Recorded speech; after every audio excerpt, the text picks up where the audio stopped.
more Sylvanos, and a very new Hodan, but a very impressive one at the very same time.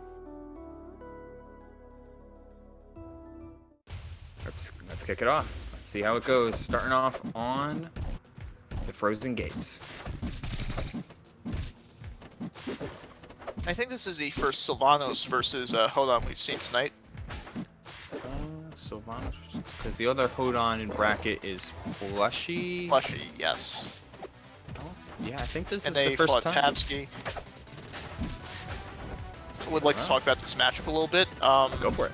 Yeah, absolutely. So I actually think I'm liking Sylvanos' chances a lot more here. I think a lot we've seen earlier was Hodan like catching people with up B, catching people with fair at ledge, and I think Sylvanos is going to be able to skirt by a lot of that. Yeah, I can absolutely see that. Like when you have the unique properties that Sylvanos has available, like getting by some traditional traps and traditional like edge guarding or ledge trap or trapping can be done in a plentiful amount of ways. Absolutely, and I think Hodan like does not have. They are such impressive tools, but if you take that away from him, if you, I don't know how much he has to edge guard with. Yeah. So very interesting to see how this set's gonna play out. It's like the classic argument that comes down, or the comparison rather, that comes down with a lot of fighters. Like sometimes, like these individually strong buttons or combos or what have you are very good, of course. But while Hodan can charge fair is so oppressive in so many ways, and charge up B is so strong at killing and very early, Sylvanos has the range advantage, and that will never not be the case. Oh yeah, and that is so important. Yeah, because Hodan actually a lot of the time with his opponents he does that a lot with Sweat. But I think Grass can be just as, if not more impressive, especially in this matchup.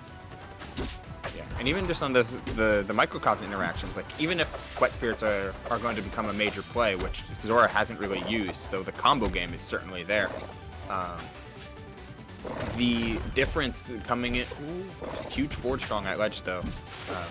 But a lot of this difference coming in is like the challenge between forward air v forward air and like that kind of stuff. Though Brunch needs to absolutely be careful because this advantage state from Zora has been super clean. Getting the plat drop empty landing, trying to extend further nair into charge into just regular up B, but it does still close out the stock, getting a little bit of the DI cross up. And with this lead, could absolutely be anyone's game. Absolutely. Like the percentage at this point is very slim. Slim pickings in terms of closing out stocks. What gets the... I think he wasn't looking for the spike hitbox here, Chernobyl, because if you get the sour spot, that sends off stage where you're much more positioned to close out stocks. Instead, gets the spike and sends it back. I'm a little surprised he didn't just go for the up air, up strong. That's crazy. Yeah, 177, but that back air doesn't do it. Dash attack sets Zora back on stage. Brunch holding steady. He does get the flower, and Brunch is going to take the first game of the set. Skin of his teeth. Very impressive win, nonetheless.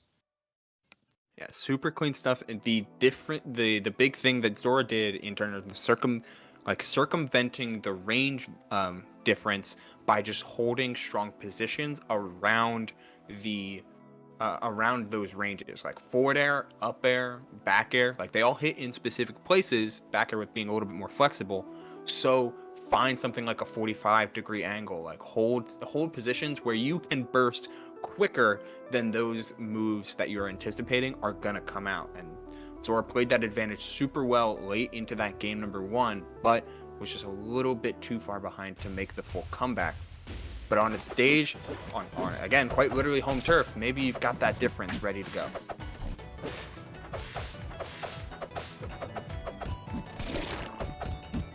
I dig it. I dig the Hodan song. I dig the home turf, and I dig the Hodan song, and I dig the stage. I think adding that... Ooh. Man. Can I just say, you know, you gotta love the BM. It's like, you know, they are disrespecting the homie. It's like, Oh yeah, it's true. tragic. The monkeys pop Monkeys off. are just like, you know, nice SD. Like, good job, dude. I love it. Oh, Nah, this is an awesome stage. Like, I really love a lot of the workshop character stages. Like, they have so much detail to them. Like, I love how you can see, you know, the mountains and the city in the background. It is so well detailed. The water trickling in the foreground. Oh yeah, it is. It's crazy. It's mad I love nice. Plus, it's a really good Hodan stage. This is not the best example of it, given the SD then leading to just like such a down and behind game. But Hodan is very, very explosive on a stage like this. Like the platform layout, letting either like threatening below the platforms with up air or charge up tilt, as well as being able to extend off of them reliably, is super, super clutch in terms of finding the extensions you need to make your combos lethal. And that's a big problem. But the parry there, can this advantage state be the game closer? No, it cannot.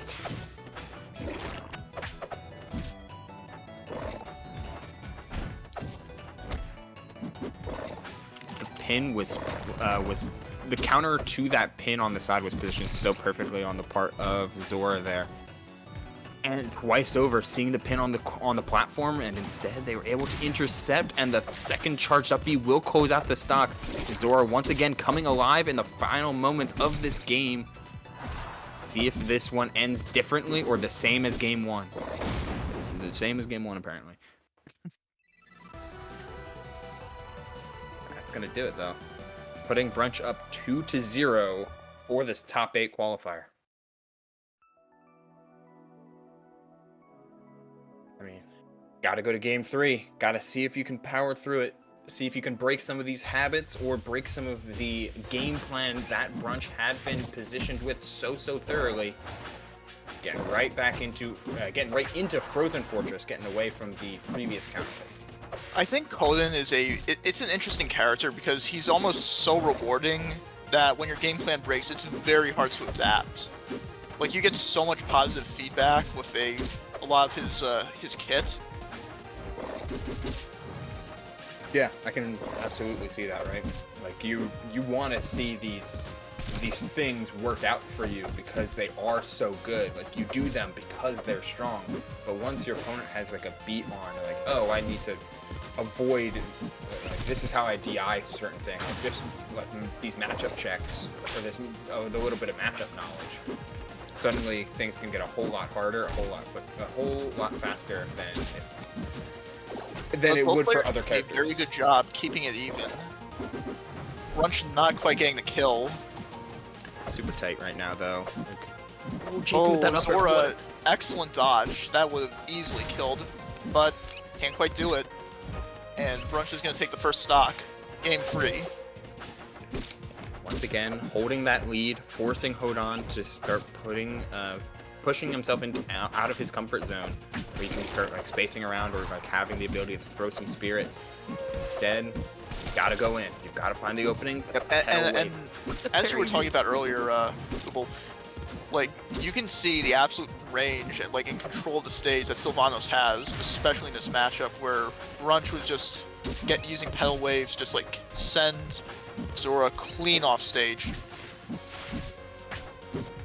It's looking good thus far, finding the opening, but I know, big damage.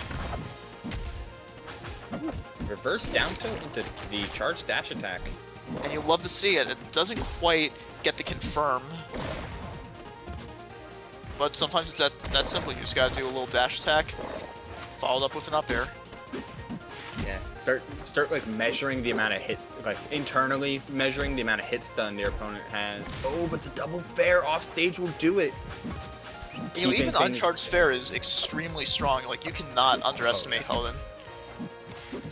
It is one of his best moves for sure. I love that dive off the platform, like it was. And oh, this is a horrible position to be in. getting tons of percentage. Zora resetting neutral. Double pin above so much of that openers. They were just so nice. The forward tilt getting dodged, but getting some of the down tilt train, having to play at a disadvantage. The empty line up tilt, getting around the light toss of the sweat spirit, but the parry, I think. So intentionally missing that tech there gets you out of gets you in a more favorable position to at least land, compared to if you hit that tech there and you potentially like explode in the corner. And you're winning so much of this damage game. Oh, it takes this one up air, an up strong, trying to catch the approach. Oh, he got caught by the mud. Not doing quite yet here though. I mean, super last hit game. And there it is. Doesn't get the tech, and that's gonna do it. Brunch moving on to top 8. What a run Brunch has been on. He is on absolute tear. Looking forward to seeing what he'll do. Getting the win on ZB and also on Zora to punch their ticket